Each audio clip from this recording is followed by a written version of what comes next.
gotta force it to come out. What do you... You're a genius. Well, I know. But what'd I say? No, no, Wait a minute, what?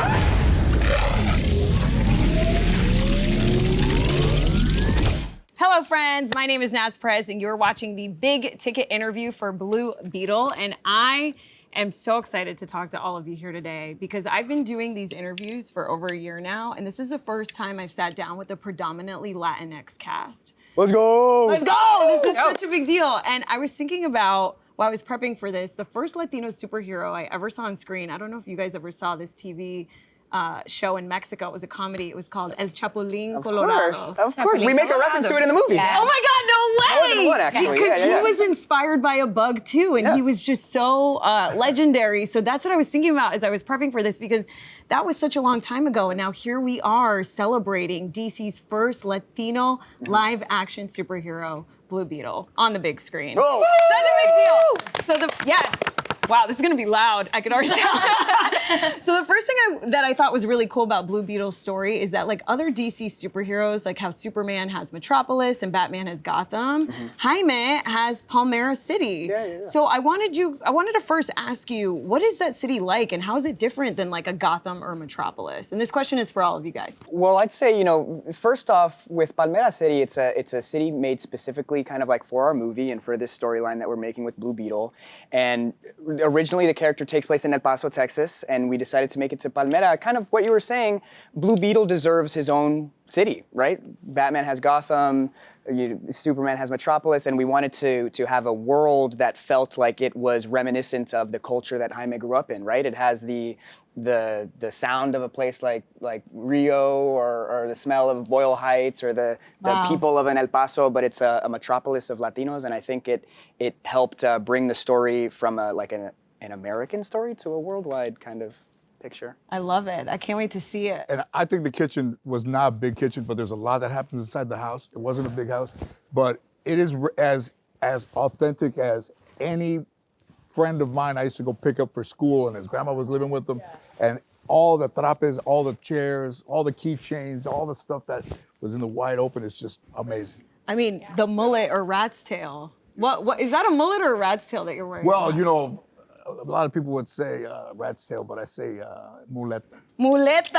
It's so good. I love that you brought up the house, George. I can't wait to see more of it, because my favorite scene in the trailer is when the Scarab bonds with Jaime in the house. And of course, for people watching who don't know what the Scarab is, it's this ancient alien relic, chooses Jaime as its host, gives him these incredible powers, this beautiful suit. But for those of you that were in that scene, can you just give me a scene breakdown of that? Because it looked like so much fun shooting it. That was a really fun scene to shoot. I think that was one of my favorite scenes to shoot. It took you guys like days. Oh yeah. It took us a few days to do it, and it's mainly because it's so loud. There's so much screaming. But what a fun scene to get to just. That's kind of why you get into acting, is to do the crazy, larger than life moments. I think that was one of the first things we shot together as a family, wasn't it?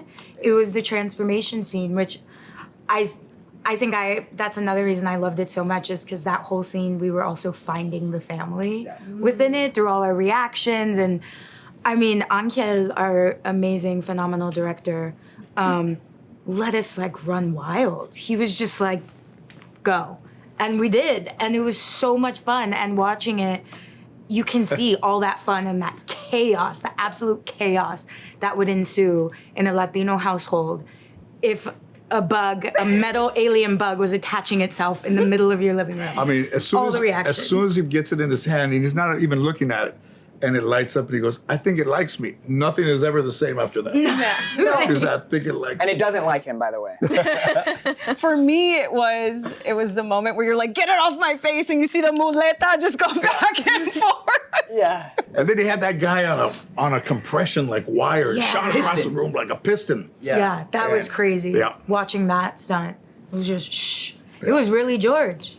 Wow. That's why you're I was like, sitting. damn. That's amazing. Xolo, I love that you said it doesn't like him, because the Scarab very much has a mind of its own. And I know the incredible director, Angel Manuel Soto, looked to a lot of things for inspiration. The New 52 run, Infinite Crisis, Injustice 2 video game. What type of personality does the Scarab have, and how does Jaime interact with it?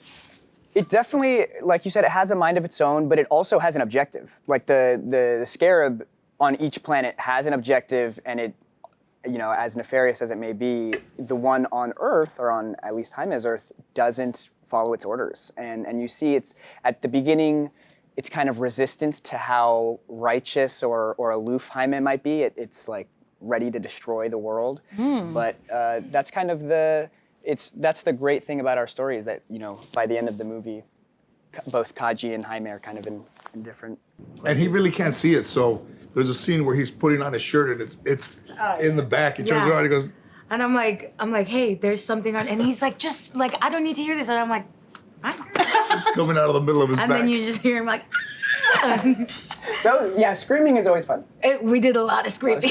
Screaming is so fun. It's so cathartic. I can't wait to find out more about the Scarab, because to me, the coolest part about the Scarab is that it provides Blue Beetle with tools and weapons based on what he imagines. And I was like, thank God my Latina mom didn't have one growing up, because she would be like, wooden spoon. But the sword, chancla. But the sword in the trailer, it looks like the Buster Sword from like Final Fantasy VII. Tell me how that was made, and what was it like shooting with that? So, the Ted Cord gadgets, right? As Bruna, I'm sure, can speak to from the Jenny Cord side, are inspired by Ted Cord's designs. And then Jaime's Blue Beetle designs are inspired by like what a 22-year-old kid would have liked. Like, Angel is super into anime, I'm super into anime, we love video games, we love comics, so it was really an opportunity for us to both pay homage to the things that, as young kids, we liked. Akira is a huge inspiration for Angel. Wow, that's really cool. And getting to explore also the alien part of it as well. Yeah. And the, finding all of it, but the Ted Cord gadgets are much more eclectic than mine.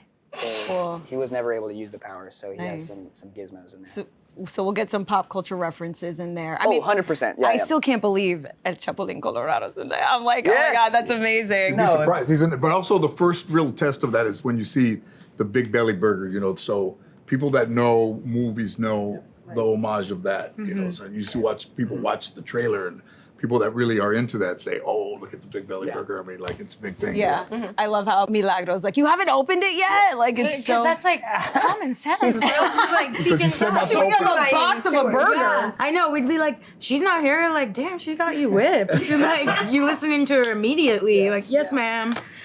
Even talking to you guys now, it truly feels like you're such a family. And aside from like the weapons and stuff we're gonna get to see, it feels like Jaime's real strength comes from his family. So let's talk about the family. George, you play Rudy, his uncle. I feel like the internet's always talking about daddies and mothers, but let's talk about uncle and Theo energy, because Rudy just seems hilarious. His Batman is a fascist line got so many reactions online. Do you have a favorite reaction that you've seen to that? Batman is a fascist is a pretty good one, because they go, George Lopez called Batman a fascist. I'm like, hey, no. Uncle Rudy called Batman a fascist. I like Batman. But, it just, when the trailer came out, it just trended everywhere. And I think it was a great way to kind of plant our flag that this movie's gonna be a little bit different. Did you see a favorite reaction online? I mean, on YouTube, there's just things that make people just scream out loud. We all know our favorite reaction. But I mean, Rudy, the whole idea of having to hide that rat's tail for, 6 months or 3 months that I was traveling around, I wouldn't let nobody, see it. And then I was in New York at the airport and I had it down, and I saw that guy, Jerry Lorenzo from Fear of God. And he's like, yo, man, I love your hair like that, bro. Keep it like that. I said, no, it's for things. No, keep it back. It looks nice. Wait, so was it your hair, or they put it in? Or? They put it in. Okay. But you kept it for months. I kept, That's so cool. I like a new look. Yeah. George, it looks so good on you. Did you, as Rudy, get to say anything in Spanish or Spanglish in the film that you were like, whoa, I can't believe this is going to be said on a superhero film? Oh, wait, now you got to tell me. We're filming everything. We're filming in the fort, and he was running, and I said, Cabezon, this way. And I thought, I don't think in the DC or Marvel universe anybody ever said, Cabezon, this way. You're talking to a superhero. So, yeah. But there's a lot more. There's a lot of stuff in there that we have to look forward to. There's some stuff that's subtitled, there's some stuff that's not, and then there's some stuff that is hidden a little by sound. That's so cool. I can't wait to see that on screen. Belissa, you play Milagro, Jaime's sister. What is their brother-sister relationship like, and why is she so important to Blue Beetle? I think Milagro and Jaime definitely grew up like very close, and I think Milagro, as much as she's like, ugh, like I'm better, like she's always looked up to Jaime.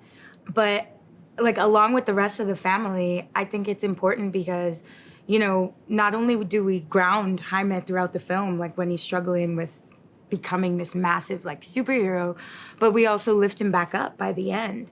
Like it truly is a family effort in this entire movie. And Milagro, she's pretty cool. Yeah. She's pretty cool. Strong. She seems pretty dope. I'm Yeah. excited for that. She gets some of it from her brother, like I won't lie, you know. I love you guys. Really feel like a real family. Bruna, let's talk about Jenny Cord. Yep. I don't know if everyone watching knows this, but Jaime Reyes is actually the third iteration of Blue Beetle after Dan Garrett and Ted Cord. So I wanted to know, what is your character's relation to Ted Cord, and how do people view Ted in the world in this film? So Jenny's Ted's daughter, which is really exciting. Ted, before disappearing, he was in charge of Cord Industries. And now Jenny's trying her best to keep her dad's legacy. He is really important for the movie, though, because we use all of his gadgets. It's really the first man cave, I believe. Yeah. It's a throwback, so it's the first. He's got some Oreo cookies in there, pallets of Oreo cookies. Yeah, He's got some cool tools. the bug ship, so thank you, Dad, because if it wasn't for him, He was working on the Reyes restoring his family- car. yeah, we wouldn't be. Yeah, we still be in the Edge Keys if it wasn't for Ted. Yeah. Thanks. I'm always curious, is there like a romantic connection between Jaime and Jenny that we can look forward to seeing in the movie? Or Ooh. how is she received when she walks into the Reyes house? Not really. Not fans, us Yeah, two especially. not Oh, fans. really? Yeah, Jaime is the only one that likes. She has two Jenny. eyes and eyelashes, so I'm like, she's. You're like, that's all I need. That's all I need. At first, I don't think Jenny's looking for any romance. She has a lot to take care of in his life already.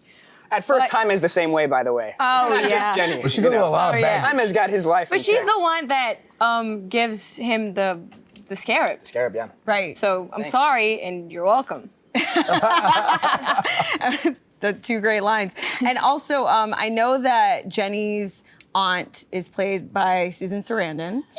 And Xolo, which is so cool. I know. Xolo, I wanted to ask you, what can you tell us about Susan Sarandon, Harvey Guillen, who I love, and Raul Max Trujillo's villains in this movie? Because what a trifecta, man. Yeah, on the Reyes side, you have kind of some of the people sitting here, and then on the other side of that, the Cord side, you have Susan Sarandon, who kills it.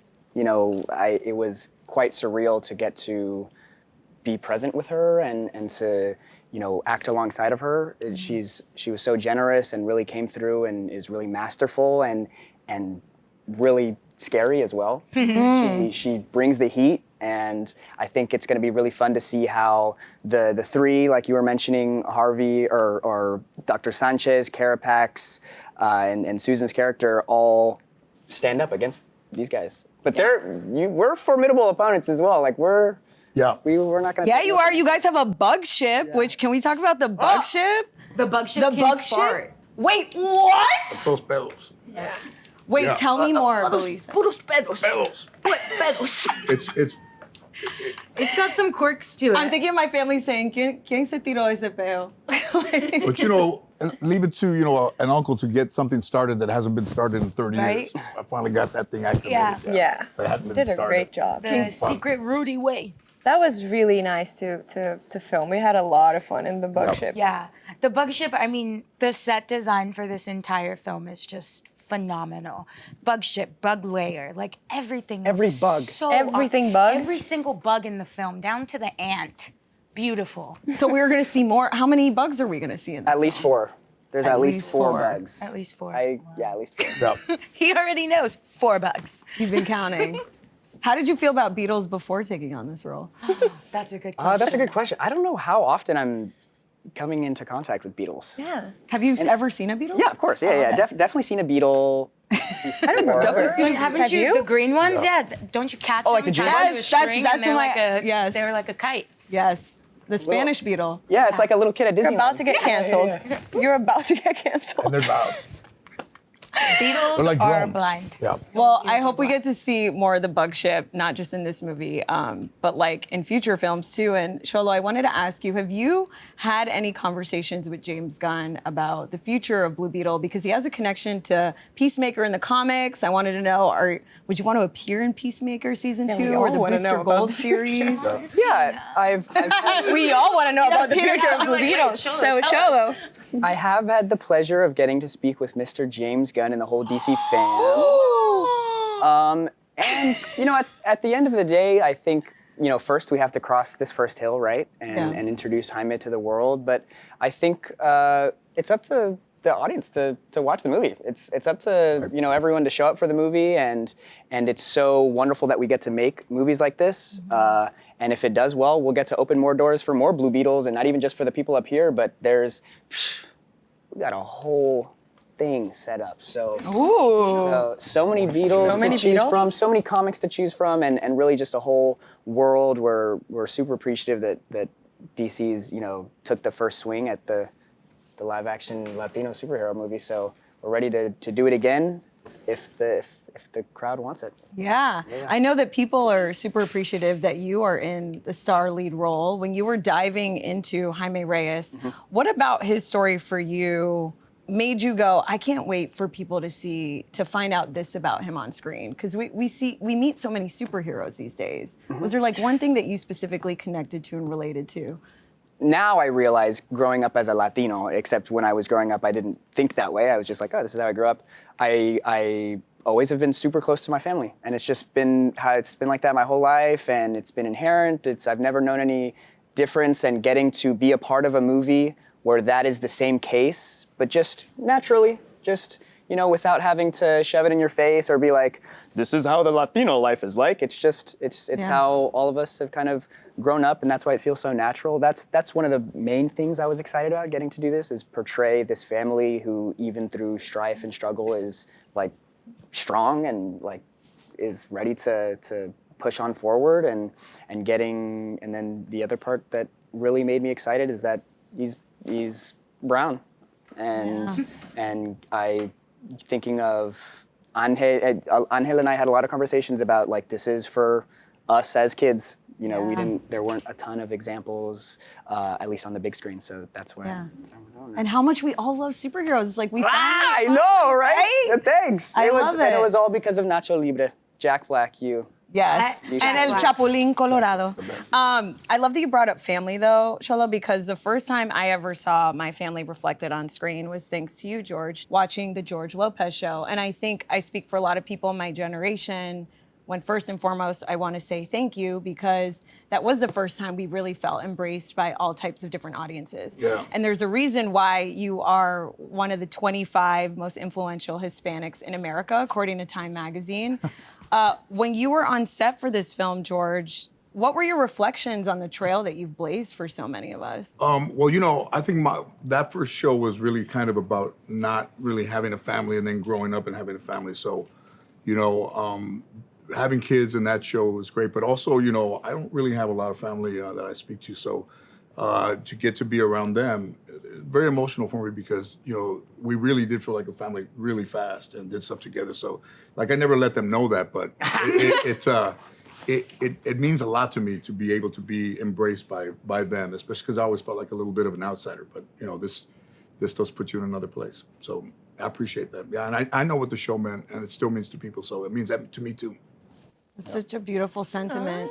Was there also a moment on set where you were just like, wow, we've come so far, or we haven't come far? I mean, Adina Barraza, is just, and Damian, they're just amazing actors. So anytime that we all got together and you look at them and you see like these amazing actors with us, that it does dawn on you that it's something very special. Well, thank you so much for everything you've done for us. Thank you all so much for your time and for putting your love and art into this film.